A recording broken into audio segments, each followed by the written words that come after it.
আসসালামু আলাইকুম। সাজাদ ফার্মে আপনাদের সবাইকে স্বাগতম। তো আজকে আবার একটি নতুন ভিডিও নিয়ে চলে আসলাম আপনাদের সামনে। তো ভিডিওটি কিন্তু অনেকটা গুরুত্বপূর্ণ হতে যাচ্ছে। ইনশাল্লাহ আপনারা সবাই শেষ পর্যন্ত ভিডিওটি দেখবেন।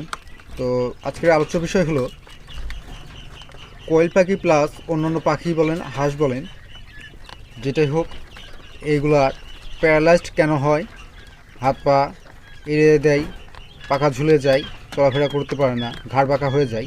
তো এই সমস্যাগুলো কেন হয়, প্লাস এটা কীভাবে প্রতিকার করবেন, প্রতিরোধ করবেন, রোগটা কীভাবে সারাবেন, তো এই বিষয়গুলো নিয়ে আজকে আলোচনা করব।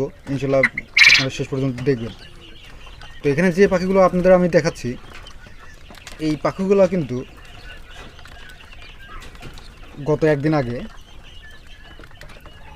পাখিগুলো কিন্তু অনেকটা অসুস্থ হয়ে পড়েছিল।